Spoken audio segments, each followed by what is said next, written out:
Hey guys, quick thought on something I started thinking about almost 2 years ago when I started looking at all this stuff. The ego of Jesus. He has one. We all do. It's what we would define as our personality. Um, I want to know who's going to be judging when that time comes and that man that sits on that throne. Is it going to be the man that was afraid, that didn't know everything, that cried out, Father, Father, why have you forsaken me? That cried when Lazarus was dead? Is it going to be him or is it going to be somebody else? And the reason I bring this up is because when I stopped to think about it, it was brought back to my attention a couple weeks ago. I spoke to a oneness believer and we got onto that very topic. Who does the judging? Is it God the Son or is it the Son of Man? You know, and he basically, through the course of this conversation, admitted that the Son of Man part of it was really just flesh. The God in him was just there to be an example, nothing more. And it kind of offended me in a funny way. Not that it matters, I guess, but I was like, I follow that man, that flesh suitcase is the person I model myself after. It's he told me what to do to inherit eternal life. He told me who to pray to.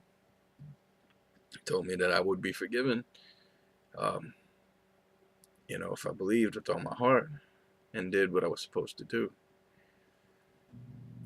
And as I started thinking about that, it dawned on me, if that's the case, if the one that was afraid and all these other things, if he's not coming back, if he's not judging, if he's still not limited in his knowledge and is under some restriction of the human self, then he's not that man anymore. He's not. Um, if you want to take the Jehovah's Witness position, at his baptism, his memories were restored to him. Well, one or two things would happen. And I think anyone can follow this argument, this logic, if you want to use that phrase. It's just common sense, in my opinion. But if memories are returned to me, God memories or powerful memories, for the sake of Jehovah's Witness argument, both consciousnesses can't exist anymore. One of them has to go. Um, because if I just inherit a bunch of memories, then they're just that. They're just tape.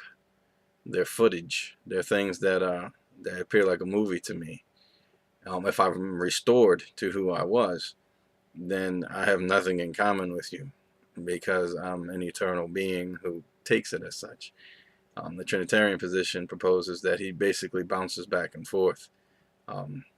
He's divine 1 second and then he's not the next. And I think that's a very cheap thing to do to him. If you take all the parts where there was true struggle, true pain, true doubt, true fear, all these things, um, then what's the point? And then he wasn't really human. Did he cry? Was that real crying? Was he really sad for Lazarus? Did he laugh? I'm sure he did. I've had a lot of interaction with Jewish people, and they're a very, very lively group of people. So I'm sure Jesus, Yeshua, laughed when he stubbed his toe. Did he jump up and down? I'm sure he did. Because if you didn't, then you're not human. And the whole thing is deceptive. And that's what I find with the Trinitarian position, is that it has a lot to do with being deceptive. And you make excuses for it. But that's another topic altogether. So that's the question. When judgment comes, will it be that person that was scared, that cried, that said he didn't know when he was coming back, if he said it honestly? Or will it be the Word person, the God, the Son person? Will he be the one making judgment? And if that is the case, if he's not limited in some way, if he still doesn't identify with us, and like it's said about him, that we have a high priest that can identify with us, if he truly can, if he doesn't know, because to take on flesh, he wasn't truly human then. He took it on. It'd be like putting an implant in somebody. I would take it on, but it wouldn't make me mechanical. It wouldn't make me understand what a machine understands. It'd become part of me. It'd be an aspect of me, but it would not determine my consciousness unless it replaced my consciousness. And if that is the case at the resurrection, if the human is no longer there and it's just the God, or are you going to try, maintain the duality even through then, which to me makes even less sense because it would make him schizophrenic. He would have two personalities that would have two completely different points of view on matters. And you can't really argue against that because if one's eternal and one's not, the other one just doesn't comprehend. There's just going to be things that he has no grasp of. Like we can't comprehend God. It's like the atheist. You can't really comprehend what nothing is like before. If there's nothingness, you can't. The human mind can't grasp it. I know we throw those things around, but I think the best and the brightest have tackled that issue. And that's what I would say. If it's not the man judging, then he's still dead. That person that died on the cross then is still dead.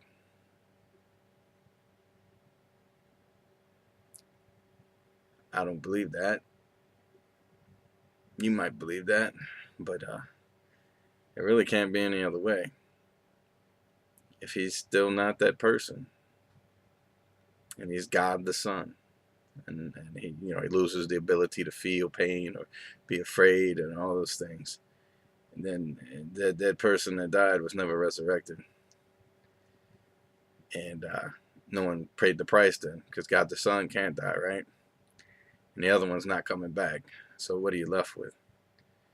I think the Bible's pretty clear on this. It was the man. The man was resurrected because he was obedient and he had a special relationship with the Father that was decreed by the Father. But think about it. Who does the judging? Is it the man? Or is it some other Jesus?